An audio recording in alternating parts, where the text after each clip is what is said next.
Ánimo jóvenes, excelente día.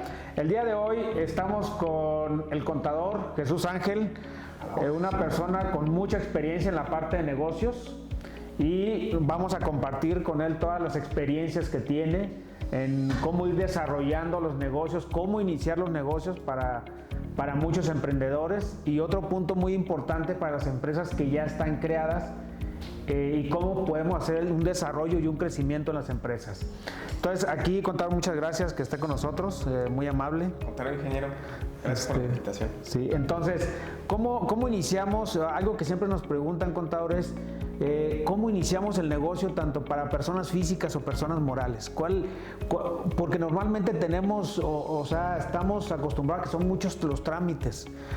¿Por dónde iniciamos? ¿Cómo con la experiencia que tú tienes? Sí, normalmente nos toca pues ver muchos emprendedores que comienzan con sus negocios, y por supuesto que el comienzo es una idea, ¿no? Una idea de negocio, sí. Una idea que puede representar algún beneficio para la sociedad y en términos económicos para la propia empresa.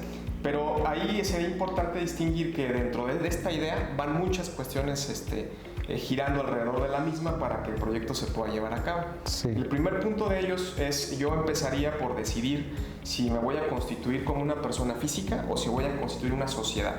¿Sí? Una vez que ya decido qué figura poder hacerlo, ya se empieza a desarrollar todo el proceso siguiente.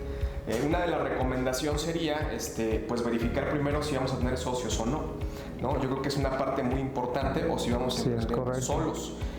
Normalmente hay emprendedores que comienzan con alguna sociedad, otros que comienzan como persona física, pero sí es importante distinguir esa parte, ¿no? Nosotros sugerimos que aunque el negocio comience de manera pequeña, si nosotros tenemos diferentes socios y tenemos intereses opuestos, nosotros siempre sugerimos que sea una sociedad por la cual nosotros empecemos. Okay. Esto porque esto protege de alguna manera el patrimonio de todos los intereses que hay, ¿no? Cuando ya tengo socios, debo de cuidar no solamente los intereses propios, sino tengo que cuidar que todos los terceros tengan un interés. Sería como la parte por la cual comenzamos. Aunque en la práctica normalmente lo que hacemos todos, que iniciamos, o sea, porque le tenemos miedo pues a los negocios, todos, digo, es normal por lo desconocido, ¿no? Pero iniciamos como persona física, de manera familiar, ¿no? O sea, dices, inicio el negocio para ir aprendiendo poco a poco. O sea, es uno de los puntos que tú comentas ahí. Entonces, y ya después es ir creando la parte de las sociedades. ¿Por qué? Porque tenemos que tener una experiencia, ¿no? Un conocimiento.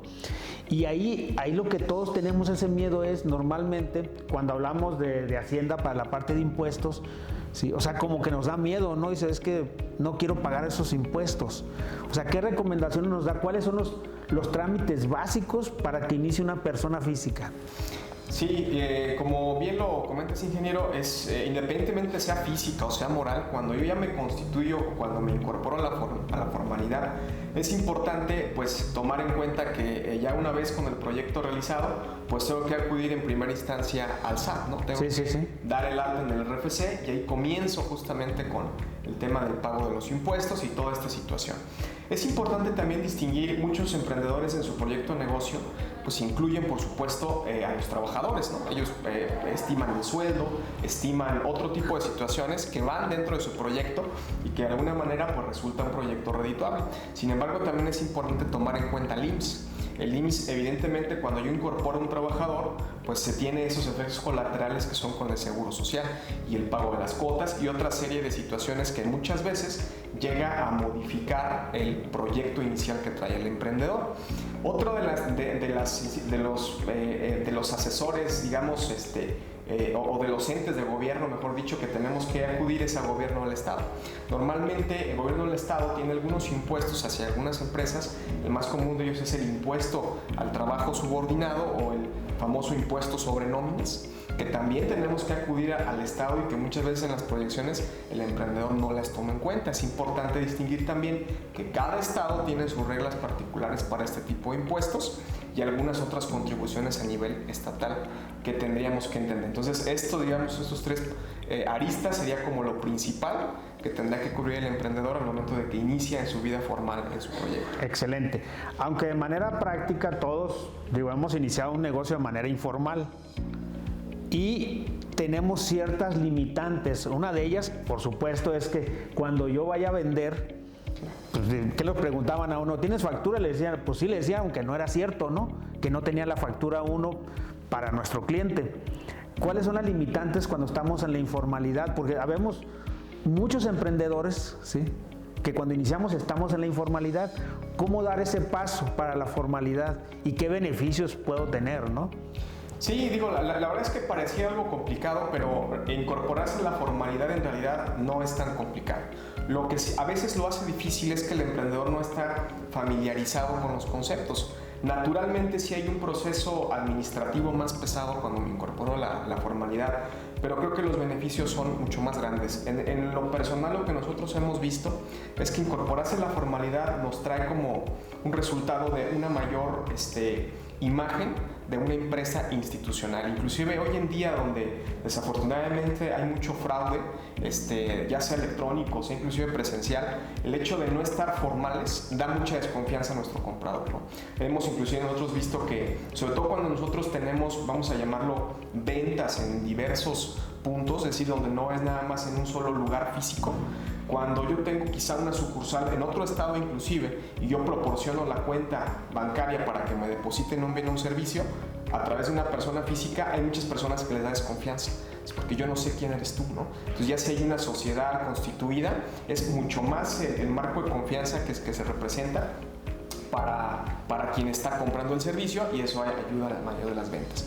Por supuesto hay algunas plataformas, ¿no?, inclusive terminales bancarias, una serie de situaciones que nos pueden ayudar a atenuar este riesgo de desconfianza que hoy en día el cliente tiene desafortunadamente muy alto por lo que se está viviendo, pero para incursionar en esos servicios, ya sea bancarios o digitales, nos solicitan justamente una formalidad. Entonces, yo lo principal que veo dentro de la formalidad no es una carga administrativa adicional, sino la posibilidad de poder ampliar un poco el espacio, el espectro de ventas que tengo y la confianza de mi cliente. Excelente. Digo, lo que comenta el contador, algo muy importante en las empresas, todos los que queremos, ¿verdad?, llegar a la meta en nuestras ventas, finalmente, que es la confianza, la imagen que tiene la empresa, ¿sí? Y algo que ya recalcabas es, cuando iniciamos un negocio, pues tenemos que partir de un proyecto de inversión y de un plan de negocios, que es nuestro sustento, no es la base, ¿no? Que tenemos que analizar la parte de mercado, la parte de producción, aspectos muy importantes que hablabas de la parte constitucional, que es la parte organizacional, y un análisis financiero para poder tener más probabilidad de éxito, ¿no? Entonces, todos estos puntos, finalmente lo que estamos haciendo es dar más confianza a nuestros clientes. Finalmente, las metas que buscamos nosotros en el mercado es vender a un buen precio y un volumen de ventas. Entonces, ¿qué recomendaciones darías tú, contador, a los que van emprendiendo un negocio? ¿Qué recomendaciones darías para que puedan seguir desarrollándose? Yo creo que una parte importante en el negocio, los negocios se encuentran, cada uno es diferente y se encuentra en diferentes puntos de su desarrollo. Lo que sí es importante, o la recomendación que haría, es siempre caminar hacia una institucionalización, es decir, a tratar de ser una empresa con mayores medidas administrativas y de control, porque cuando la empresa va creciendo, también el control que tengo sobre la misma se va haciendo cada vez más complejo. Entonces yo tengo que reforzar toda mi estructura para poder tener los datos y la información necesaria para tomar decisiones. Yo señalaría algunos puntos importantes. El presupuesto financiero me parece fundamental. Es decir, el presupuesto financiero me parece que es una herramienta que nos dice cuál es el camino que nos trazamos en materia de gasto, en materia de ingresos, y es una línea que simplemente tenemos que seguir y ir ajustando, por supuesto, pero nos da mucha luz, ¿no? El manejo, pues por supuesto, el monitoreo de estos presupuestos, situaciones ya un poco más adelante en relación a la implementación de algún gobierno corporativo dentro de las organizaciones que permiten la toma de decisiones de manera más efectiva. Creo que pudieran ser las partes más esenciales, me parece, para un emprendedor y para que la empresa llegue pues a un punto institucionalizado. Ok, excelente. Y otro punto, creo que ya hay gente que está inmersa, ya que está desarrollando los negocios, que tienen, puede ser 1, 2, 3, y esto lleva a una consolidación que ya comentabas, ¿no? Que nos puede llevar a 3 años, a 5 años, a otro nos puede llevar a 10 años en ir consolidando los negocios. ¿Qué recomendaciones darías a los que ya están en el quehacer de los negocios, ¿no? Bueno, una de, de las partes fundamentales es, hay empresas que inclusive están ya desarrolladas con 2 o 3, 4 negocios. Una de la parte importante es, desde mi perspectiva, cuidar la calidad de la información que el negocio nos hace llegar. Okay. Es decir, aunque hay todavía ya muchos negocios, hay veces que la información que me generan del rendimiento de los negocios no es la suficiente para tomar las decisiones que requiero. Entonces, ya cuando hay una situación un poco más amplia, inclusive yo diría en términos financieros, necesitamos otro tipo de situaciones. Hay negocios que inclusive necesitamos, aunque sean 2 o 3 empresas diferentes, consolidar toda la información financiera en un solo estado financiero para ver cómo está. Es decir, ya la complejidad de esa situación me hace que también implemente otro tipo de medidas para poder llegarme de la información y control y poder de alguna manera estar. ¿Sí? También es muy común que a veces de 3, 4 empresas que hay en algunos grupos, pues una está muy bien y otras no. Entonces, como de alguna manera es tratar de reproducir ahora ese modelo de éxito que tengo en alguna de las empresas en todas las demás. Es que me parece la estandarización de todo el conjunto, me parece que es clave para que pueda seguir el crecimiento de estos negocios ya arrancados. Excelente. Aquí lo que está comentando el contador, finalmente tenemos que aterrizar la parte del proyecto de inversión y los planes de negocios de manera práctica, ¿no? Y llevar un monitoreo, o sea, tenemos que dar un seguimiento y una evaluación finalmente, ¿no? A todas las variables, ¿verdad? Para poder tener mejores resultados. Ahora, ahorita hablábamos en general del plan de negocios.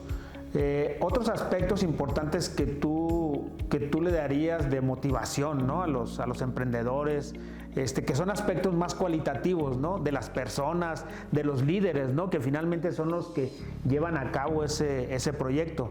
¿Qué le recomendarías, contador? Pues yo lo que sugeriría, finalmente el tema de los negocios es un tema complejo, ¿no? Sí, es parte de algo que hay que saber. Y no es para todos también, porque todos queremos a veces entrar a los negocios, ¿no? Claro, sí, la verdad es que depende mucho del perfil de cada persona, realmente esa capacidad, porque evidentemente y desafortunadamente más en nuestro país el emprender algún negocio, alguna situación, pues puede resultar difícil y puede resultar un tanto atropellada, ¿no? Entonces, yo creo que la primera recomendación es que de alguna manera se acerque, ¿no? a lo mejor a otras personas que ya han recorrido un poco el camino que ellos quieren recorrer. Es correcto. Eso me parece muy importante porque la experiencia, inclusive pues los tips que puedan vertir estas personas sobre el emprendedor, o inclusive también la parte de la red de contactos que pueden tener alguien que ya recorrió un camino y resolvió un cierto problema, me parece que es muy importante, ¿no? Entonces sería la recomendación. Y por supuesto, pues mantenerse fijos en el objetivo, ¿no? Perfecto, sí, o sea, complementando lo que dice el contador, las características de los emprendedores, de la gente que desarrolla negocios, pues le debe gustar el riesgo, ¿no? Claro. Otra parte es que seas perseverante, ¿no? Claro. Que tengas puntualidad, disciplina y aspectos más que tenemos que desarrollar ese liderazgo que tenemos, ¿no? Y eso te lo va dando la práctica, ¿no? Y como tú comentas, hay que preguntarle a la gente que tiene éxito qué es lo que hace, o sea, hay que preguntarle, oye, contador, ¿por qué eres exitoso? Dime tus características, ese acercamiento con ellos, ¿no? Que a veces es gente común como nosotros, pero tiene características de liderazgo, ¿sí? De que quiere compartir, quiere delegar, o sea, todos esos puntos los tenemos que ir desarrollando poco a poco, ¿no? En el camino. ¿Cómo la ves, contador? No, bien, yo agregaría también la paciencia, ¿no? Ser paciente, ¿verdad? Paciente. La verdad es que es muy complicado. En la estadística son muy pocas las empresas que inclusive superan los 2 años. Es un margen muy, muy pequeño. Nosotros lo vemos inclusive al otorgar financiamientos. Las entidades financieras realmente no prestan a las empresas hasta después de 2 años, justamente por esta razón, cosa que hace más complicado todavía desarrollar el principio. Entonces, pues la paciencia y sobre todo seguirse capacitando, seguir constantemente desarrollando las habilidades, me parece que también son elementos importantes. No, excelente. Pues muchas gracias, contador. La verdad, con toda esa experiencia que tienes, todo lo que nos has aportado, pues nos va a servir mucho a todos, ¿no? Para ir desarrollando cada uno de los puntos, los negocios que tenemos y pues irnos capacitando. Y algo muy importante, que los negocios son multidisciplinarios, ¿no? Rodearnos de gente tanto en el área financiera, el área fiscal, el área legal, en todas las áreas de mercado, muy importante, ¿no? Que ya van poco a poco vamos a ir desarrollando todos los temas, ¿no? Pues muchas gracias, gracias por compartirnos tus conocimientos, contador. Al contrario, es un gusto. Ya estamos, digo, no va a ser la primera vez que vamos a estar con el contador, vamos a estar haciendo algunos podcasts por ahí, y alguna más información que les va a servir para que sigan teniendo más éxito en sus negocios. Muchas gracias, ingeniero. Muchas gracias. Gracias, contador. Que tengan excelente día. Hasta la próxima, jóvenes. Buen día. Saludos.